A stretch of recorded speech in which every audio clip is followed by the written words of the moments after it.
हाय दोस्तों, नमस्कार। स्वागत है आपका आपके अपने यूट्यूब चैनल यूनिवर्स क्लासेज में।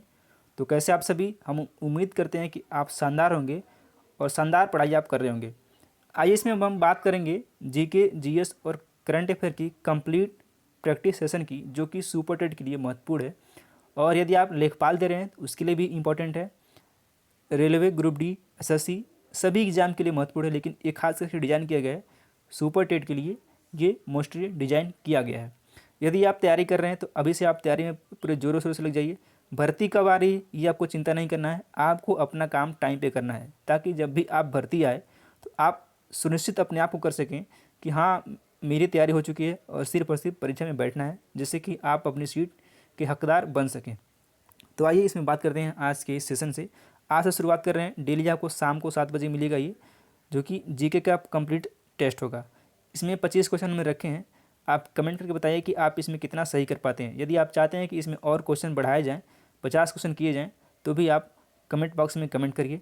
और एक बात और कि आप यदि पहली बार चैनल पर विजिट कर रहे हैं तो सब्सक्राइब जरूर करें, जिससे कि आपको समय पर नोटिफिकेशन मिल सके, और बेल आइकन प्रेस करें और वीडियो को शेयर करें, जिससे कि हमारा भी मनोबल बढ़ सके और आगे वीडियो कंटिन्यू करने के लिए। चलिए शुरुआत करते हैं आज के इस महत्वपूर्ण सेशन की।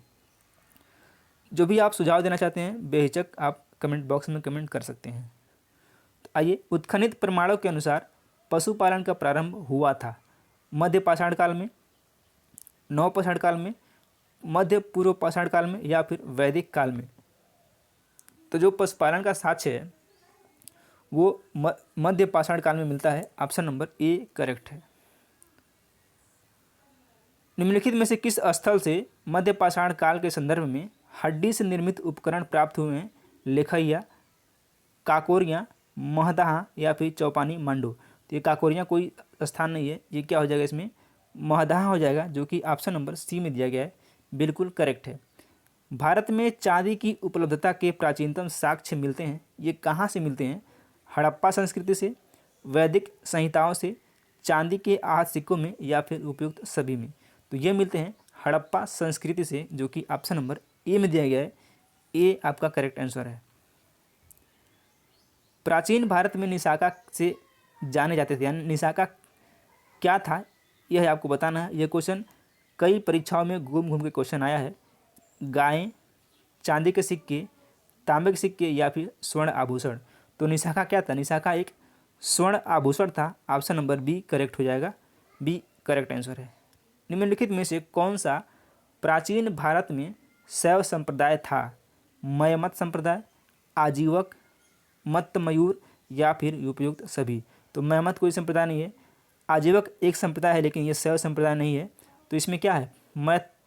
मत्त मयूर संप्रदाय जो था वो शैव संप्रदाय से संबंधित था। ऑप्शन नंबर सी करेक्ट हो जाएगा।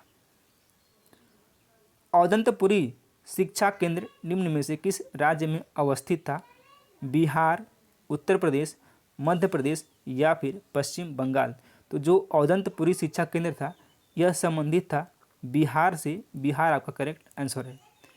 कमेंट बॉक्स में कमेंट करना है कि बिहार में कौन सा विश्वविद्यालय है जो प्राचीन विश्वविद्यालय था। आपको कमेंट बॉक्स में कमेंट करके इसको बताना है। दिन और रात कहाँ बराबर होते हैं? विषुवत रेखा पर, ध्रुवों पर, प्राइम मेरिडियन पर, या फिर अंटार्कटिका पर। तो दिन रात कहाँ बराबर होते हैं? विषुवत रेखा पर। ऑप्शन नंबर ए करेक्ट है। निम्नलिखित देशों में से किसकी जनसंख्या सर्वाधिक है? बांग्लादेश, ब्राज़ील, इंडोनेशिया, या फिर जापान। तो इन चारों में से जो सबसे अधिक जनसंख्या वो है इंडोनेशिया की। सी ऑप्शन करेक्ट है। डेन्यूब नदी का उद्गम किस देश में है? हंगरी, जर्मनी, रोमानिया, या फिर ऑस्ट्रेलिया। तो डेन्यूब नदी का जो उद्गम स्थल देश है वो है Germany. Option number B correct है। निम्नलिखित में से कौन सा सतह पर जल संसाधन का एक उदाहरण है? झील, कुआं, समुद्र, या फिर टैंकर। तो जो सतह पर जल का संसाधन एक उदाहरण है वो है झील। ऑप्शन नंबर ए आपका करेक्ट आंसर हो जाएगा। नींबू में एसिड पाया जाता है। नींबू में कौन सा एसिड पाया जाता है? Lactic acid, malic acid, citric acid, या फिर टार्टरिक एसिड। तो नींबू में जो पाया जाता है वो पाया जाता है सिट्रिक एसिड। लैक्टिक किसमें पाया जाता है? लैक्टिक पाया जाता है दूध में। दूध में पाया जाता है लैक्टिक एसिड। और मैलिक एसिड पाया जाता है सेब में। ठीक है, से में पाया जाता है। और आपको कमेंट करना है कि टार्टरिक एसिड किस में पाया जाता है, ये कमेंट बॉक्स में कमेंट कर बताइए। इसका जो राइट आंसर है वो है citric acid, option number C. हरे फलों को कृत्रिम ढंग से पकाने हेतु प्रयुक्त गैस कौन सी है? एसिटिलीन, ईथेन, हाइड्रोजन या फिर कार्बन डाइऑक्साइड। तो इसमें क्या है? एसिटिलीन है, ऑप्शन नंबर ए करेक्ट हो जाएगा। रिजर्व बैंक ऑफ इंडिया की स्थापना किस वर्ष हुई थी? 1941, 1940, 1937 या फिर 1935। तो रिजर्व बैंक की स्थापना जो हुई थी वो हुई थी 1935 में। और एक क्वेश्चन, अच्छा क्वेश्चन है कि रिजर्व बैंक का राष्ट्रीयकरण कब हुआ था, यह क्वेश्चन आपको बताना है। तो जो रिजर्व बैंक का राष्ट्रीयकरण हुआ था वो हुआ था 1949 में। ये भी आपको याद रखना है, ये भी अच्छा क्वेश्चन है, पूछा जा सकता है। गरीबी हटाओ का नारा किस पंचवर्षीय योजना काल में दिया गया था? 5वीं पंचवर्षीय योजना, 3वीं पंचवर्षीय योजना, 4थी पंचवर्षीय योजना या फिर 6वीं पंचवर्षीय योजना। तो जो गरीबी हटाओ का नारा है यह दिया गया था 5वीं पंचवर्षीय योजना में, ऑप्शन नंबर ए आपका करेक्ट आंसर है। वोटिंग स्याही में निम्न में से किसका प्रयोग किया जाता है? यानी कि जो आपकी अंगूठे पर, ऐसे आपका अंगूठा है, इस पर जो स्याही लगती है, इस पर कौन सी स्याही लगती है? तो वो लगती है सिल्वर नाइट्रेट की, ऑप्शन नंबर सी करेक्ट हो जाएगा। सिल्वर आयोडाइड जो है वो कृत्रिम वर्षा के लिए उपयोग किया जाता है, कृत्रिम वर्षा के लिए, ठीक है, ये आपको ध्यान रखना है। तो अगला जो क्वेश्चन है, भारत में निर्वाचित होने का अधिकार कैसा है? विधिक है, संवैधानिक है, नैसर्गिक है या फिर मौलिक है? तो भारत में निर्वाचित होने के लिए ना तो मौलिक अधिकार है, ना तो संवैधानिक अधिकार है और ना ही नैसर्गिक है। नैसर्गिक मतलब होता है प्राकृतिक, मौलिक तो है नहीं। तो क्या है? विधिक अधिकार है, एक निर्वाचित होने का अधिकार विधिक अधिकार है। भारतीय निर्वाचन आयोग के वर्तमान अध्यक्ष निम्नलिखित में से किस क्रम के हैं? ठीक है, ये बताना है कि जो भारत में वर्तमान निर्वाचन अध्यक्ष हैं वो किस क्रम के हैं? 22वें, 23वें, 24वें या फिर 25वें। तो कौन है? वो हैं 25वें, 24वें नंबर के, ऑप्शन नंबर सी करेक्ट है। और हैं कौन? तो वो हैं सुशील चंद्रा, ठीक है, सुशील चंद्रा जी हैं भारत के मुख्य निर्वाचन आयुक्त, ठीक है। उच्चतम न्यायालय की स्थापना भारतीय संविधान के किस अनुच्छेद के तहत किया गया है? 122, 123, 125 या फिर 124। तो जो उच्चतम न्यायालय की स्थापना है वो भारतीय संविधान के अनुच्छेद 124 के अंतर्गत किया गया है, ऑप्शन नंबर सी करेक्ट जवाब है।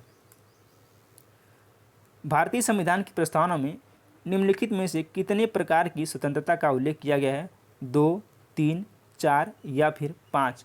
तो भारतीय संविधान की प्रस्तावना में कुल 5 प्रकार की स्वतंत्रता का उल्लेख किया गया है, ऑप्शन नंबर डी आपका करेक्ट आंसर है।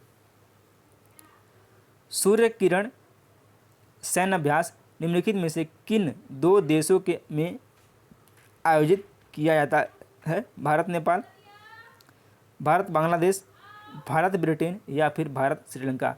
तो जो सूर्य किरण सैन्य अभ्यास है वो भारत और नेपाल के बीच आयोजित किया जाता है, ऑप्शन नंबर ए करेक्ट है।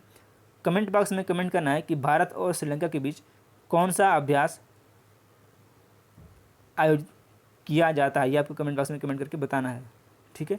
अगला क्वेश्चन देखते हैं। केंद्रीय औषधि अनुसंधान संस्थान ये कहाँ स्थित है? पूसा, समस्तीपुर, वाराणसी, कानपुर या फिर लखनऊ। तो केंद्रीय औषधि अनुसंधान संस्थान स्थित है लखनऊ में, ऑप्शन नंबर डी करेक्ट हो जाएगा।